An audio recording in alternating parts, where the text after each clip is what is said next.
This is a very short video that we are going to discuss about the separation of mixtures. Though we have already talked about separation of mixtures, so what's given in the textbook, let's just go through it once. I mean, it's a very small thing. First, we said separation of mixtures is a physical process. It's a physical process or physical means. So there are three possible physical processes we talked about. One is filtration, the other one is distillation, the other one is chromatography. We talked about all these three things.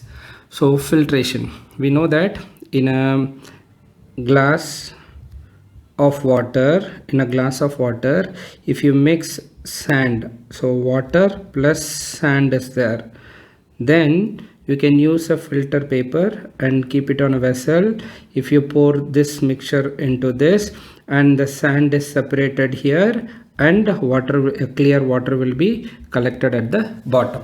This process is what you call filtration. Sometimes the whatever the solute particle that is mixed in that solution, present in that solution, cannot be separated because the particle size is so small that cannot be separated using a filter paper. Filter paper may not be useful. Suppose in that case, so how do you separate cream from the milk? So take milk and churn the milk.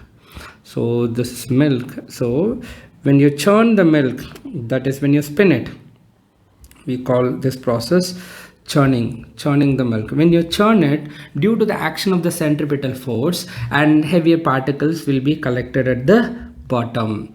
So similarly, the heavy particle that is present in the milk is nothing but water, but the cream is collected, so collected separately. So that is how we separate cream from the milk, by churning the milk. By giving a spinning motion to that milk, we separate cream from the milk. This process is called churning. So this is about filtration.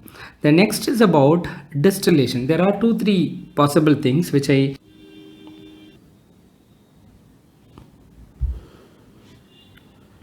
show you using a diagram. So what about this? How do you separate dye, the components of an ink? How do you separate components of an ink? So take a dish, place 2-3 drops of ink. The dye basically is a powder, and that powder is dissolved in a solvent, here possibly water. Then how do you separate that powder out of that ink?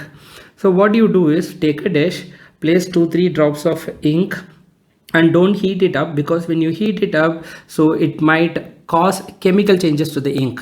So instead of heating it directly, you are just having a glass of water here and water bath here, and you are heating the water directly. When you heat this water, the solution or the ink solution contains solvent and solute as the dye. So what that solvent is evaporated, and what remains is the powder, which is basically the dry powder, which is the dye, will be collected separately on the dish. This process is again what difference in boiling points. So that is one way. The other thing,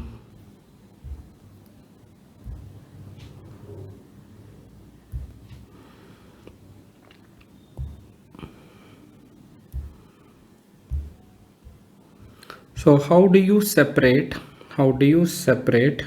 this, a salt in camphor? So in camphor, if salt is present, salt plus camphor is there, what happens? Salt's boiling point is really very high, and camphor directly converts itself into gas upon heating. So what you do, you have a conical funnel kind here, and you are placing the camphor plus salt here. When you heat it, the camphor evaporates, it goes up, and that will be cooled down and collected at the narrow edges of this funnel, and the salt will remain at the bottom, because the salt is not getting like evaporated or it is not boiled. So the other thing is the salt is collected back, the camphor is collected at the funnel, and in order for the camphor not to escape, you will have to have this thing, cotton plug, so that this cotton plug does not allow, it allows the air to go out but not the camphor molecules to go out. So that will be collected in either of the sides at the short or narrow passage in the funnel. So this is one method.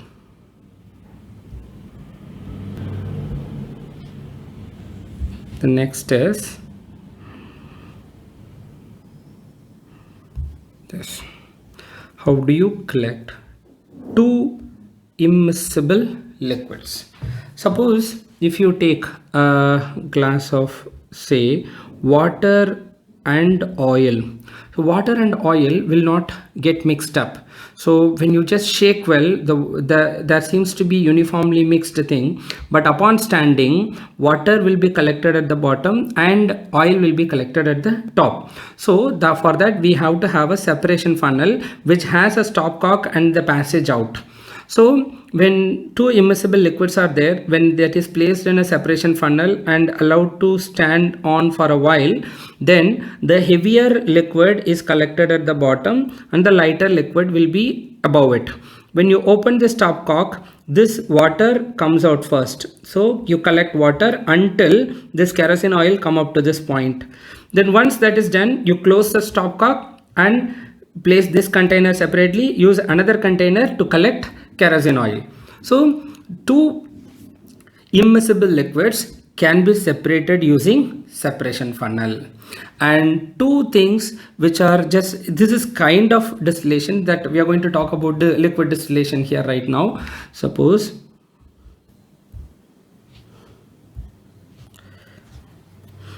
we have this, suppose water plus acetone. There are only two components. You have water plus acetone.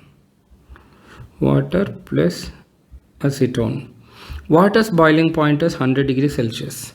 Acetone's boiling point is only 56 degree Celsius. So when that mixes, water plus acetone mixes there, you just put it in a bowl and heat it up. So when you heat it up to about 556, instead of 56, maybe 57 or 58 degrees Celsius, the acetone will be evaporated and it will be passed through this. So here you have a water bath. So this water runs above this tube. So when the acetone gas comes through this point, that is getting cooled because of the water flowing out. So then that acetone back will be collected at the bottom here as a liquid.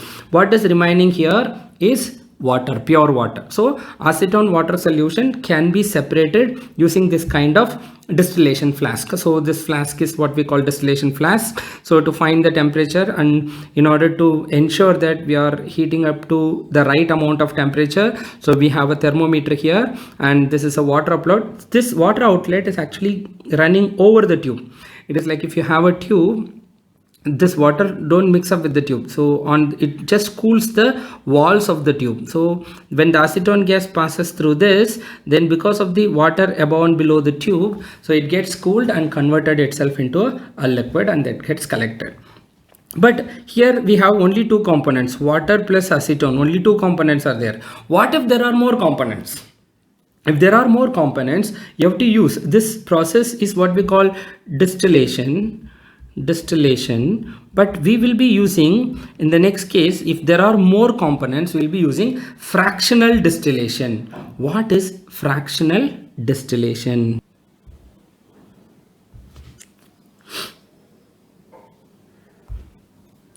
So this method is what we call fractional distillation. What we have is, we in the compared to this distillation and this fractional distillation, this extra setup is there. This is the only difference. We have this fractioning column. We have some glass spheres, glass marbles. These glass marbles, see, when we have 2-3 things, say for example in petrol, I already spoke you about petrol, like we obtain from the crude oil. So from the petroleum oil we actually separate petrol, diesel and other things, asphalt, everything, using the method called fractional distillation. So in that fractional distillation, more than two components are present. So more than two components are present. So more than two components are present if their boiling points, if their boiling points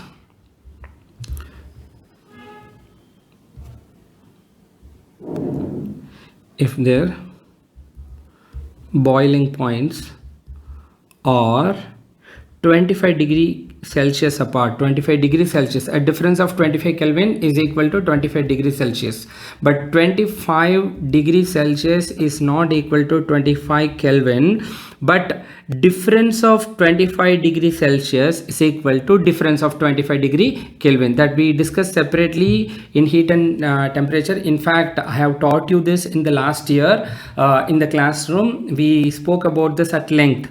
So suppose if we have more than two components are mixed up and their boiling points are having a difference of at least 25 Kelvin, then we use this methodology called fractional distillation. In the fractional distillation, compared to ordinary distillation, the same setup is retained except for this fractioning column. In that fractioning column, we have glass spheres.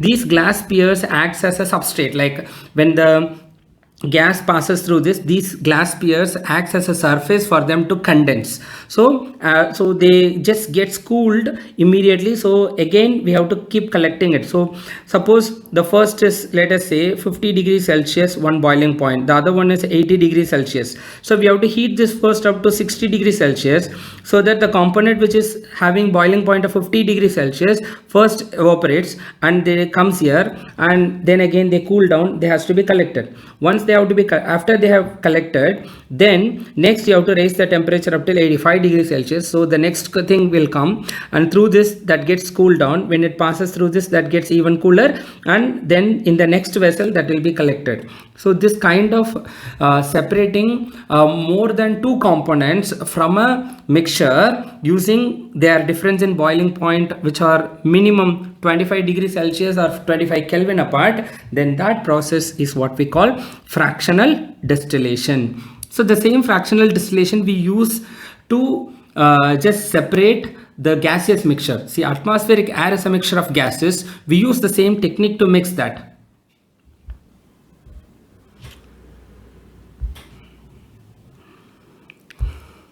So this is that setup.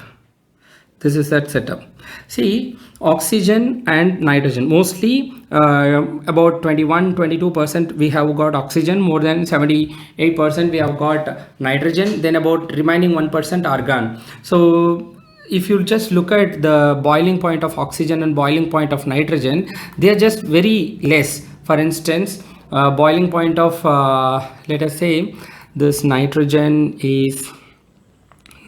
gas is minus 196°C, and oxygen is actually minus 183°C.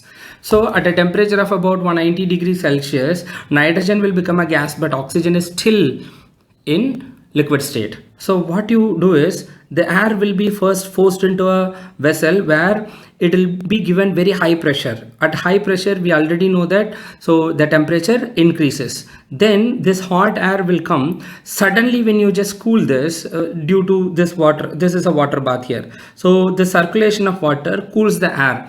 When it cools the air, it's like very, freezing cold. So in that cooling, the air gets liquidated, and when that gets liquidated at low temperature, this carbon dioxide, what it comes, so it comes out as a dry ice. So it gets solidified, that comes out as a dry ice. After that, what we are doing, we are actually using a expansion jet. In this expansion jet, what happens when it is like the function of what do you call, in the bikes we use exhaust, right? In the exhaust, suppose if you suddenly allow the gases to expand, that cools down drastically. This is called a throttling expansion. In that throttling expansion, that gets cooled even further. So that cold air is just pushes through a small nostril. When that expands, so the oxygen will still remain as a liquid because of this lower boiling point. The nitrogen gas comes out and the liquid oxygen collected separately. This is how we separate mixtures of the atmospheric air. Again, this is also, so here there are three things. Here the solid carbon dioxide is taken out, liquid oxygen is taken out, and gaseous nitrogen is taken out. In three different phases we are collecting things out. So this is how we collect, we separate mixtures out of there. Separate the components of a mixture from a solution or a mixture. So I hope you have understood things. Just go through the entire lesson once more, and if you have any doubts, kindly get in touch so that I'll be able to solve your doubts and do practice book back exercise problems. And when and where you experience difficulties, do get back to me.